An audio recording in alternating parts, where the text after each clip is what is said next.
Hello, and welcome again to another series of lectures on real analysis. So for this lecture, we will continue the construction of the Lebesgue integral. In the previous lecture, we defined the Lebesgue integral for non-negative simple functions. Now, we use that to extend the definition for non-negative measurable functions. So let's start with a triple x sigma mu, and this is a measure space. And for convenience, we will denote by mx sigma the set of all functions from x into the extended real line, wherein f is measurable. So here we apply or we use the extended Borel sigma algebra on R. A superscript plus will designate those functions that are measurable and non-negative.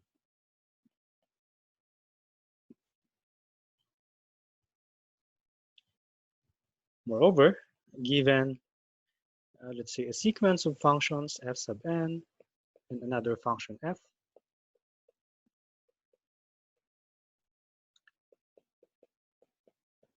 we shall write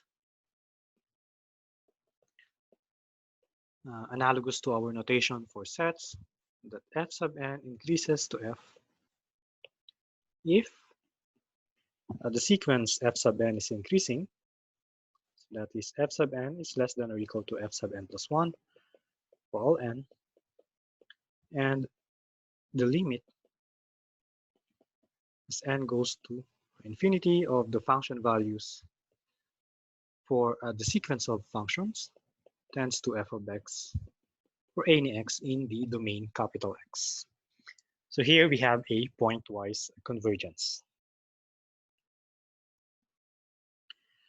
So with these annotations, we can now define the Lebesgue integral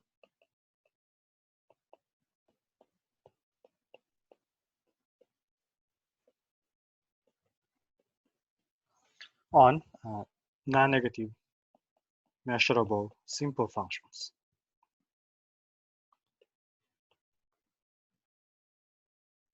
So given non-negative measurable function, say f, we define its Lebesgue integral as the limit of Lebesgue integrals phi sub n, where phi sub n is a sequence of non-negative simple functions that increases to f.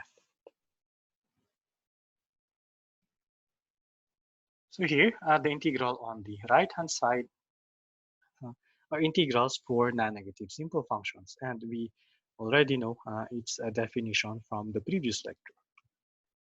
Well, this limit exists.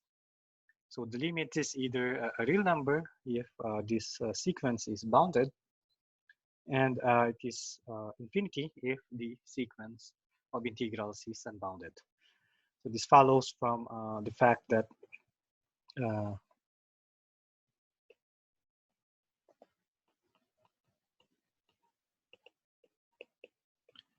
the sequence of an increasing sequence of real numbers is either convergent or unbounded. If you have an increasing sequence of real numbers and it is bounded, then it is convergent. If it is unbounded, then it increases to infinity or increases without bound.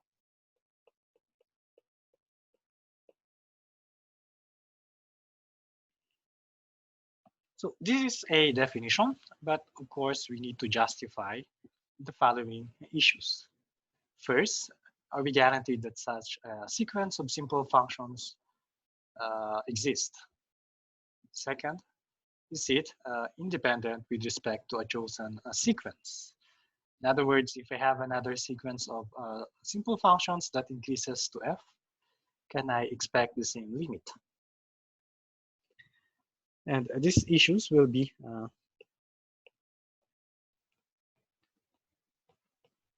discussed in the following remarks. So the first one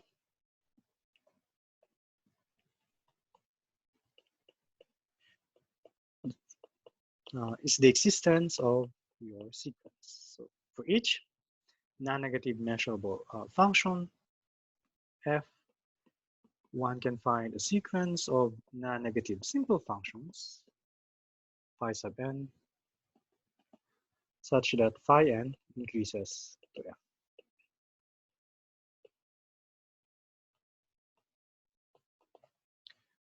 So to look at the proof of this theorem or of this remark,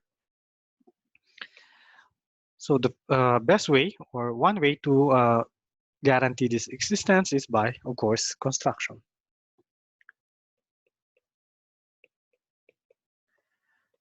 For each n positive integer, let us define, let's say, ENK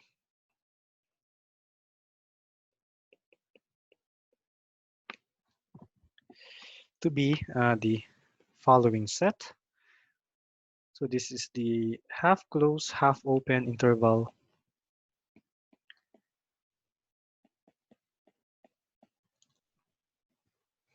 as long as k is from 0 up to n times 2 to the n minus 1.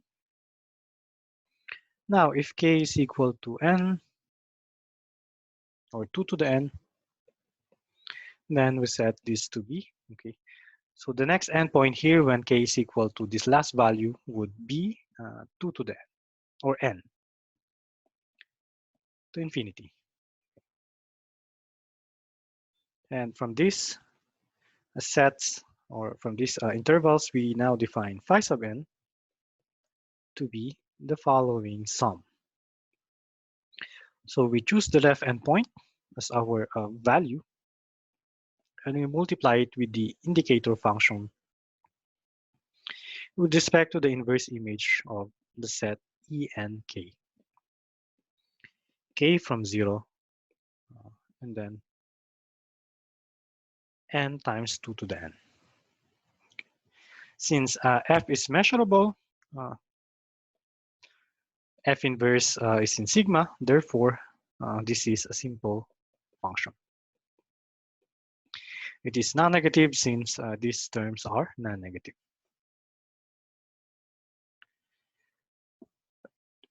Just to give you an idea, the construction of these simple functions, let us consider, let's say, the non-negative real line to be our x, and this is endowed with the Lebesgue measure.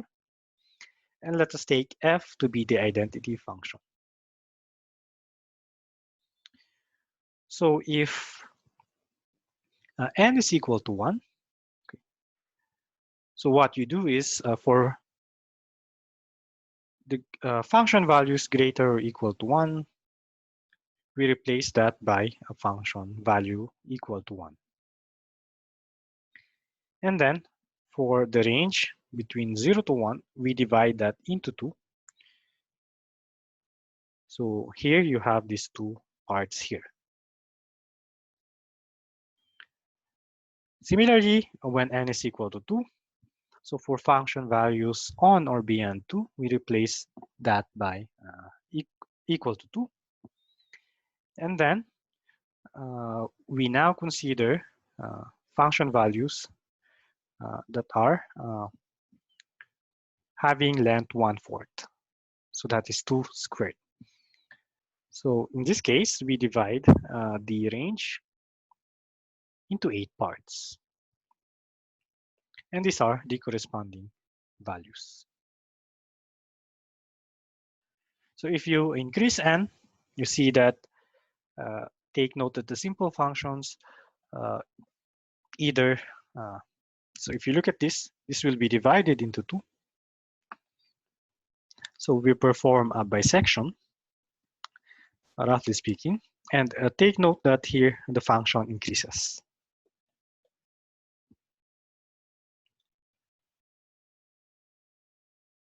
Okay, well, to prove this rigorously, first let us take note that since these are distinct and these are pairwise disjoint, then this is already in its canonical form. So by that, one can easily show that by construction, your sequence is increasing, and f sub n, since and phi sub n is always less than or equal to f for all n. Since here we take the smallest image on the corresponding to the interval. Okay, so now it remains to verify that the limit of phi sub n is indeed f. And for this, let us take an element of the domain and an index small n. Now, let's say if f of x is less than n, then there exists a unique index k in this collection of indices such that x is in f of x is in E and k. Take note that this collection E and k with respect to the index k is a partition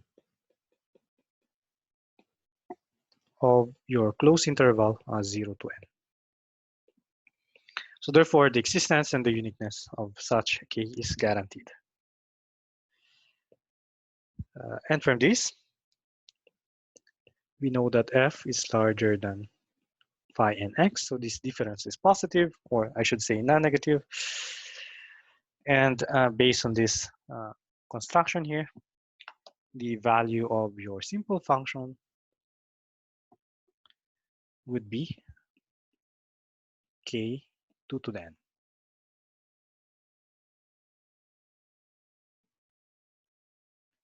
And since f of x is in E and k, by the definition of E and k, f of x must be less than k plus 1 2 to the n. This is 1 over 2 to the n. And we know that if you pass n to infinity, you can apply the squeeze theorem to easily see that the limit of phi of nx is just f of x. So that will handle the case when f of x is less than or equal to n.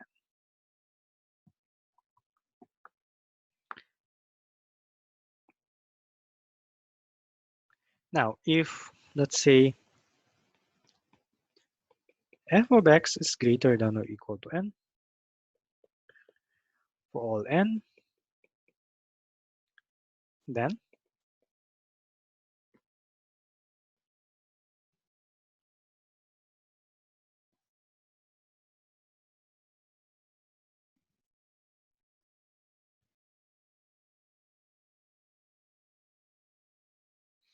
okay, I think we need to revise this statement here.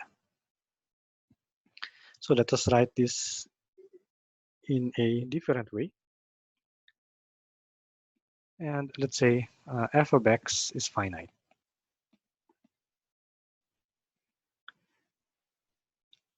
So that there exists an n such that f of x is less than n. Okay, and the same conclusion would follow.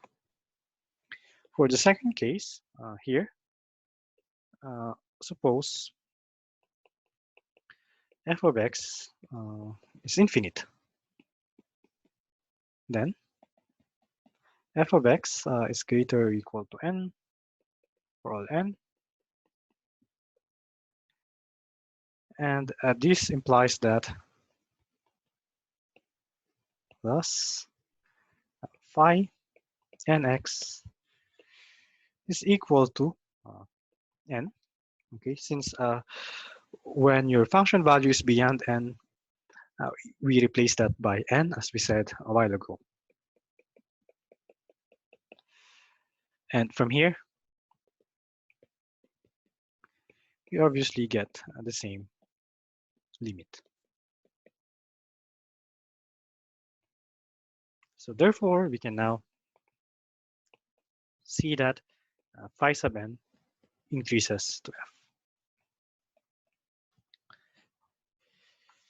Okay, so that verifies the existence of an increasing sequence of simple functions that tends to your non-negative measurable function f.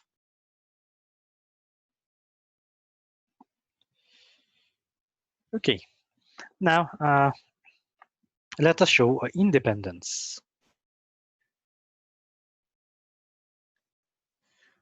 So the first statement, or the second statement, would be as follows. So suppose I have two sequences of non-negative simple functions.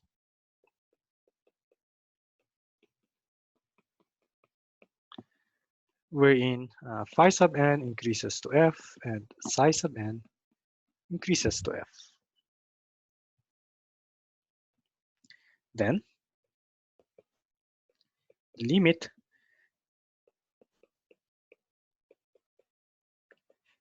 of these two sequences of integrals are the same. So this means that our Lebesgue integral is well defined.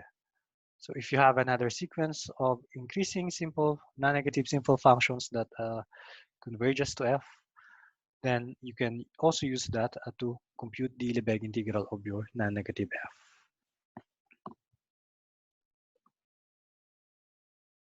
Well, to prove this, let us first prove the following, state the following claim. So if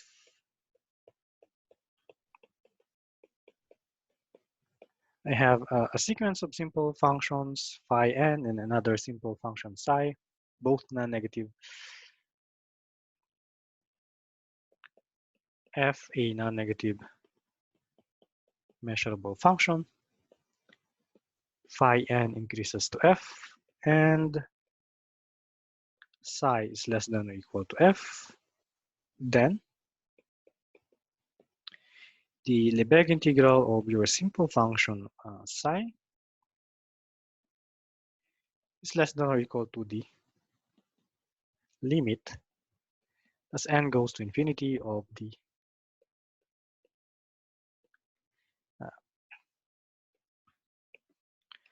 limit of the Lebesgue integral of phi sub n's.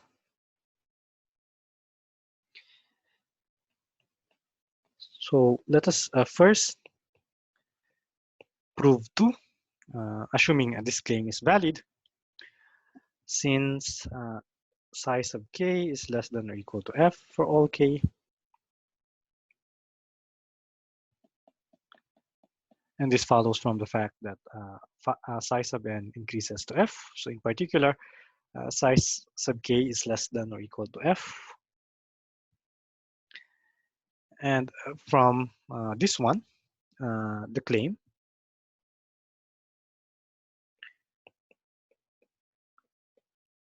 the Lebesgue integral of psi sub k is less than or equal to the limit n goes to infinity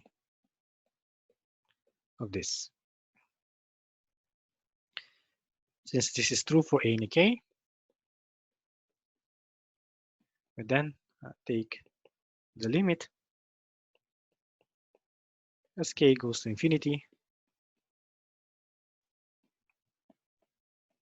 and we have one inequality.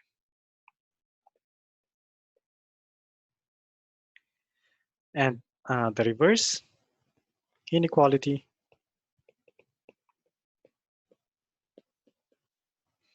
can be obtained by using analogously the fact that phi sub k is less than or equal to f for all f, or for all n, or I should say for all k and n. And the same argument.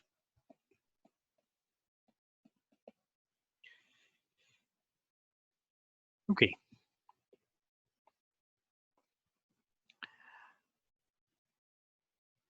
And of course, after re-indexing your integrals or your sequences. So 2 follows immediately from the claim.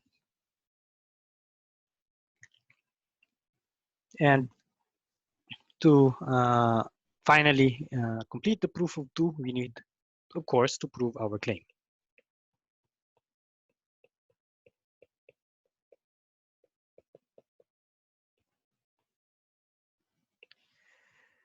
So for this, let us consider the simple function psi in its canonical form.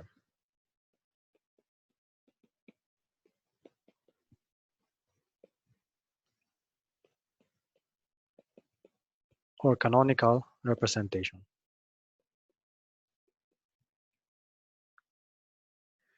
For each, or let us take a parameter beta between 0 to 1. And for each positive integer n, we consider the set b sub n, wherein phi sub n is greater than or equal to beta times psi.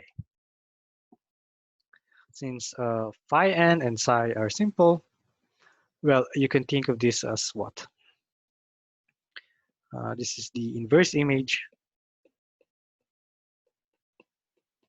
This set. So beta to infinity.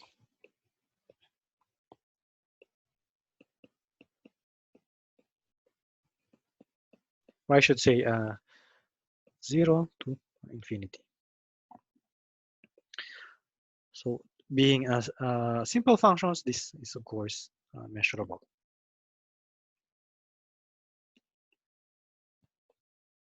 Then we are guaranteed that phi sub n is greater than or equal to beta psi times the characteristic function of Bn. Well, to see this, you just need to consider cases. So if x is in Bn, then phi sub n of x, according to the definition of B sub n, this is greater or equal to beta psi of x. But since x is in Bn,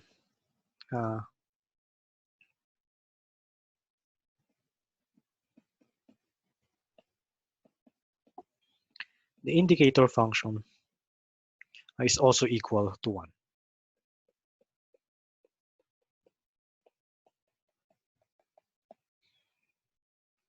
Now, if x is not in Bn, okay, then your indicator function is 0, and phi sub n of x, we know that this is non-negative, and of course, this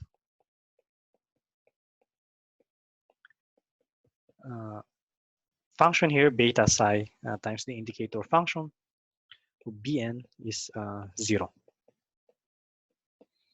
Okay.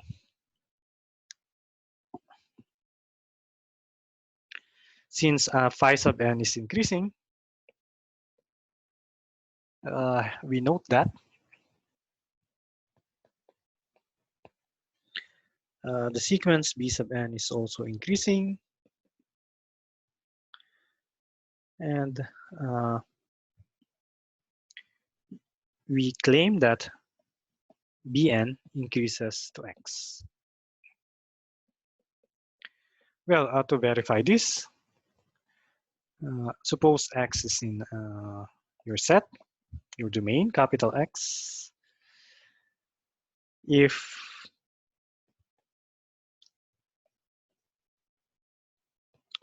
psi of x is 0, then x is clearly in b sub n, since, okay, if you see this, since phi sub n of x is non-negative. On the other hand, if psi of x is not equal to 0, so since psi is non-negative, so this must be positive, and if we look at the function value f of x, this is greater than or equal to psi sub x by assumption here. And since beta is less than 1, so this one is greater than beta psi sub x. Since phi sub n tends to f of x, so to have an idea, suppose this is f of x, and suppose that this is beta psi of x. As phi n increases to f, so there exists an n such that phi n of x must be greater than beta psi of x for any n greater than or equal to capital N. And this follows immediately from the definition of the limit. So you can make phi sub n of x to be close enough to the limit f of x, as long as you make the index large enough. Okay, so this implies that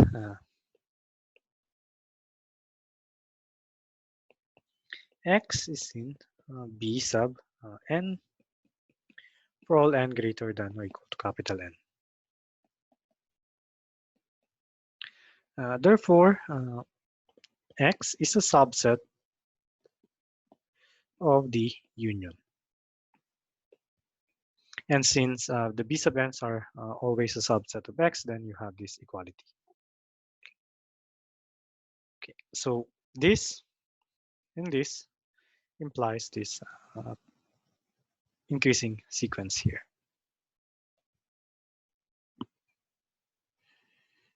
Okay, so with this, we can now calculate the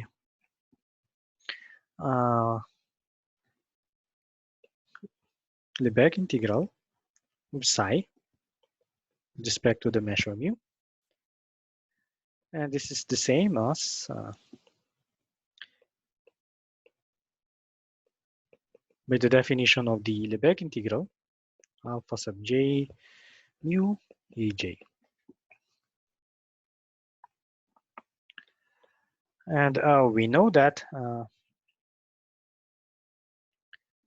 a sub j intersection bn increases to a sub j as n goes to infinity, since bn increases to x. So we can write this as the limit as n goes to infinity of this sum.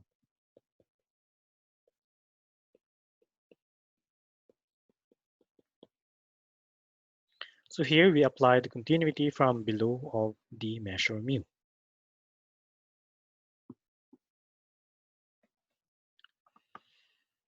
And this is the same. It's the limit of the integral of psi times the indicator function b sub n. And from this is obtained using the following. So applying the definition of, or the representation of the simple function psi. So this is a sub j, and we multiply the indicator function b sub n. But the product of the indicator function is the intersection of, or the indicator function of the intersection. Okay, and since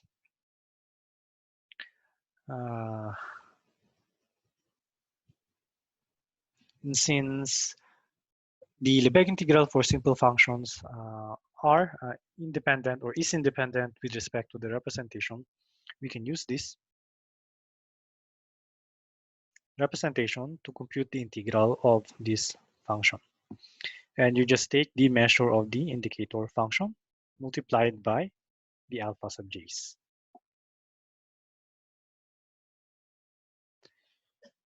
Okay, so with this, we now apply, going back to our inequality here. So we divide by beta. So psi times the characteristic function is 1 over beta times phi sub n. So the monotonicity of the Lebesgue integral for simple functions yields the following. And also we apply linearity. So we have here 1 over beta, limit as n goes to infinity, of phi sub n d mu. So take note that this is the conclusion when beta is equal to 1. Okay. And we can now deduce the desired inequality if we just pass beta to 1. So this will converge to 1, and you will get the conclusion of our claim, namely this inequality here.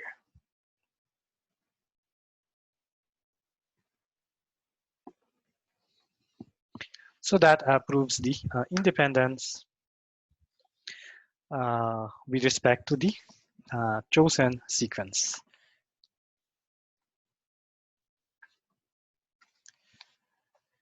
Next, we would like to emphasize that the Lebesgue integral on m plus is consistent with that on s plus. Take note that this is a subset of m plus. All simple functions are measurable. So given a simple function, we can, a non-negative simple function, we can also view that as a non-negative measurable function. Then the two integrals, okay, are the same. In other words, the integral when phi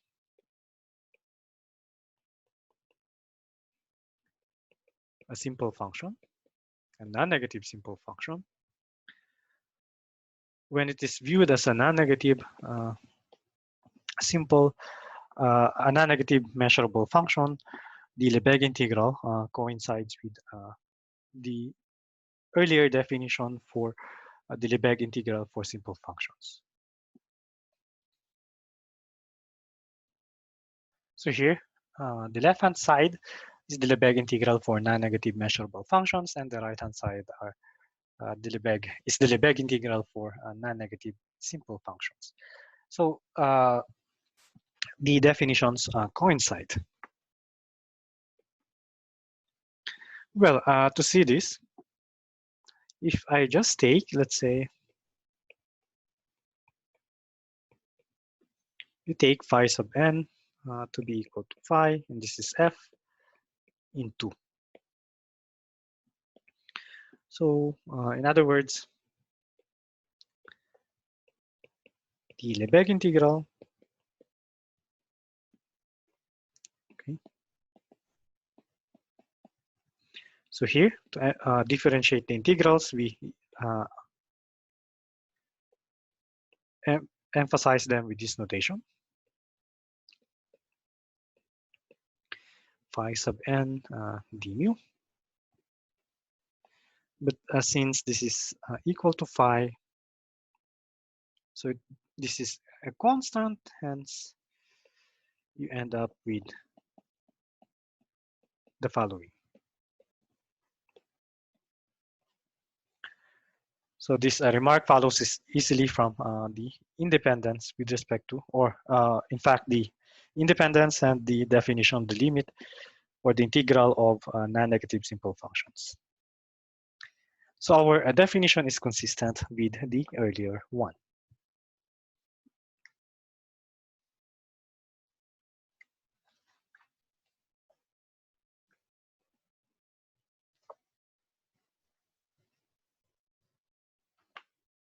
So similar to the case of simple functions, we now describe the properties of the Lebesgue integral for non-negative measurable functions. So the first one is the linearity. So the Lebesgue integral of a linear combination is the linear combination of the Lebesgue integrals. So here the coefficients are taken to be non-negative as well, and they can assume an infinite value. Well, to prove this, it is enough to show the following.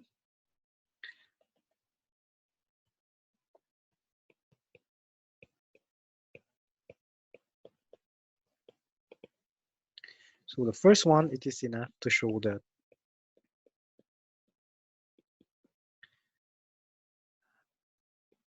we can pull out a constant, and that the Lebesgue integral of the sum is the sum of the Lebesgue integrals. So you can combine these two to show the general case. So let's start with the proof of the first one.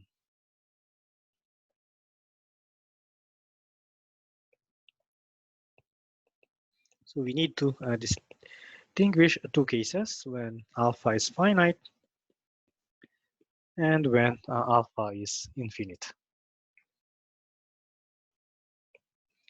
So if alpha is finite, so first let us take a sequence of simple functions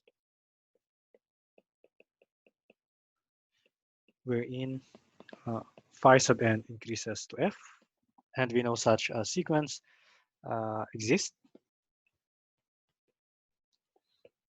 Then alpha phi n is also a non-negative simple function, and alpha phi n, since alpha is positive, it increases to alpha f as well. So therefore, we can now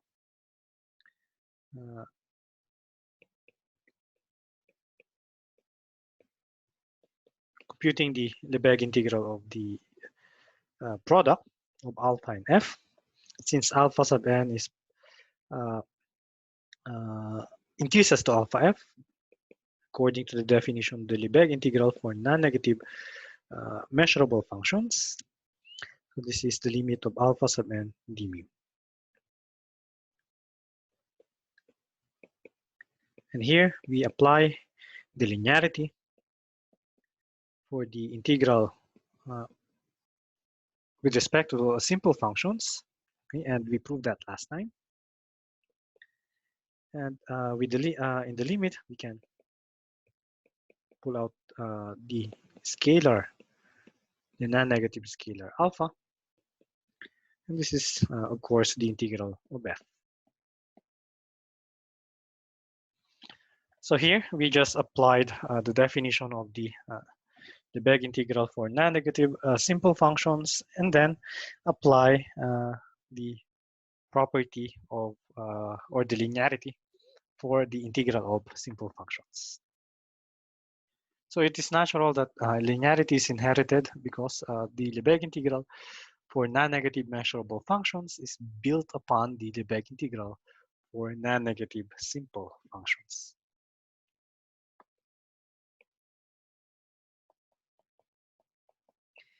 Case 2, when alpha is infinite, I leave this to you as an exercise. Or to those who are interested, you can check the lecture notes.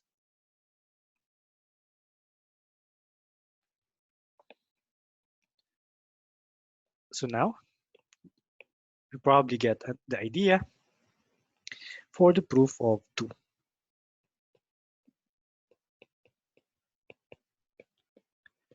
So let us take 2 sequences of non-negative simple functions such that phi n increases to f and psi n increases to g.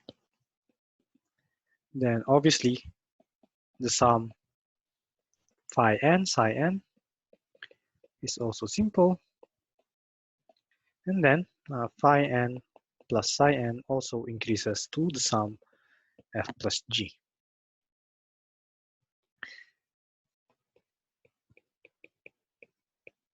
Therefore, the limit, the Lebesgue integral of the sum of these 2 non-negative measurable functions is the limit of the Lebesgue integral of the sum of the approximating simple functions. And since we know that the Lebesgue integral for simple functions is linear, and the limit of the sum is the sum of the limits, then we obtain this equation. However, this is basically this sum of Lebesgue integrals for f and g. So this proves a 1 and 2. And if you combine this, you get this general equation here.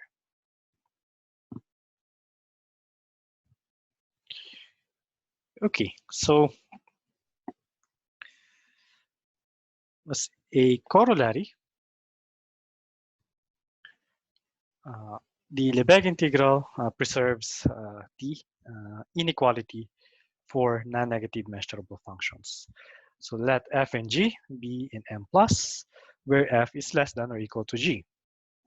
Then the Lebesgue integral of the smaller function f is less or equal to the Lebesgue integral of the larger function g.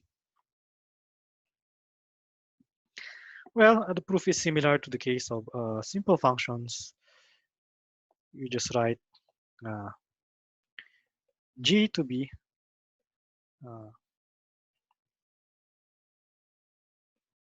f plus g minus f, and apply linearity with the fact that g minus f is also measurable, and since g is greater or equal to g, it is also non-negative. So you write g in this sum, you integrate both sides, and we know that the Lebesgue integral of a non-negative function is always non-negative, and you will get this result. So the proof is basically similar to the case of simple functions. Once you have linearity. Another corollary is the following alternative definition for the Lebesgue integral on m plus. So suppose f is a non-negative measurable function, and let us define by s plus f to be the set of all simple functions that are non-negative, and phi is less than or equal to f. Then the Lebesgue integral of f is equal to the supremum over all simple functions phi that are less than or equal to f of their integrals. So here, instead of, let's say, using the limit, we use the supremum.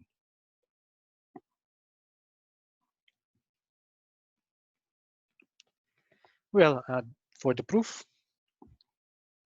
according to the definition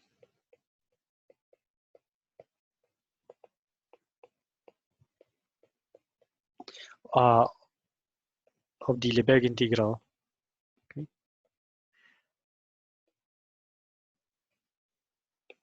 this integral is a limit point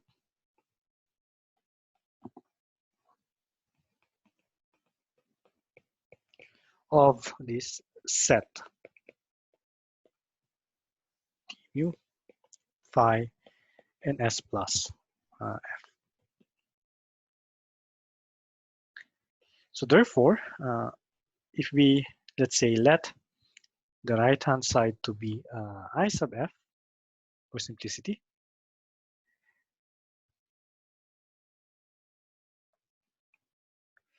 this implies that since the supremum is the largest limit point, this implies that the Lebesgue integral of f is less than or equal to if.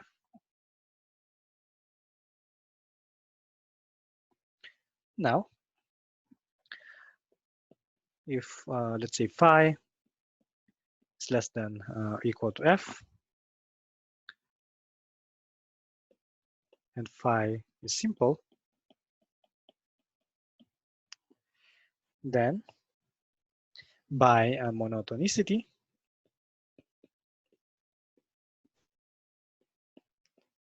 we have this inequality,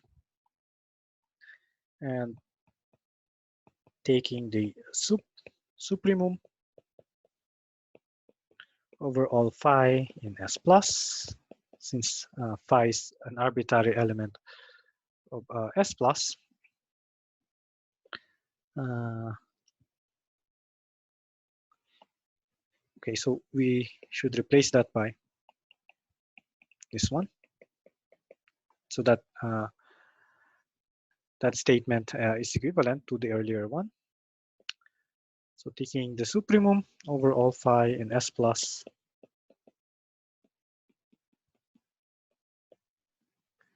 we have, so the supremum would be if. This is less than the Lebesgue integral of f. Okay, so combining these two inequalities, we obtain the desired conclusion here.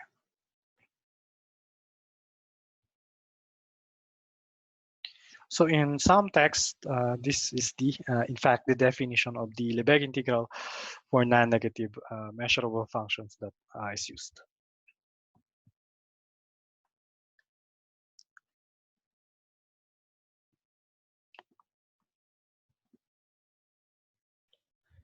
Okay, so moving on, consider a non-negative simple non-negative measurable function f. Then the measure where f is positive is 0 if and only if the Lebesgue integral of f is 0. So this means that except on a null set, your function is 0. And hence, your Lebesgue integral would be 0 as well.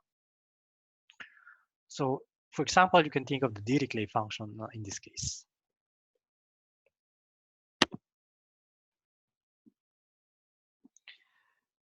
Okay, so for the proof, let us denote this by A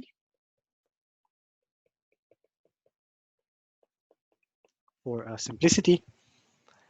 And let us prove this direction first.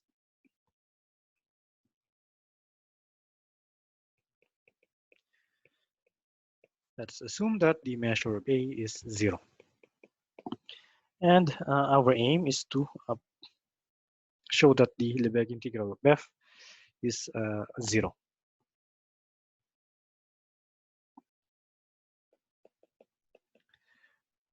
Since we can write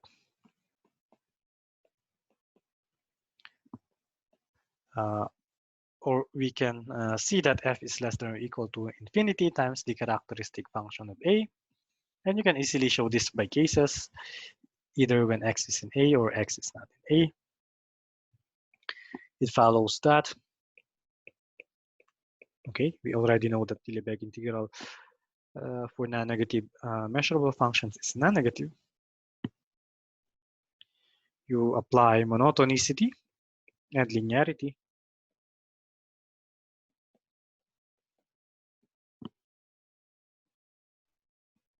d mu. Since this is a simple function, we have the following. Since mu of A is 0, by our convention, this is 0. So therefore, the Lebesgue integral of f is 0.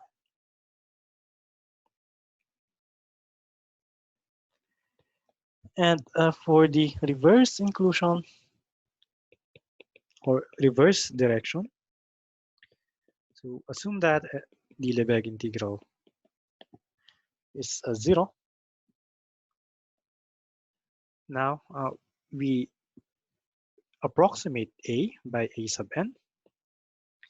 So this is the set where f is greater than 1 over n.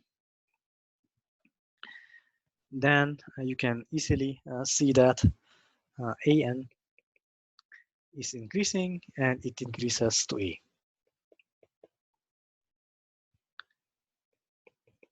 Since f is greater or equal to 1 over n times the characteristic function of an. And you can again verify this immediately by taking cases if x is in an or x is not in an.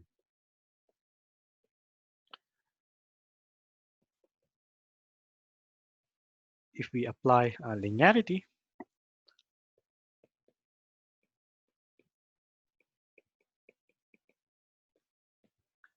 we have the following integral.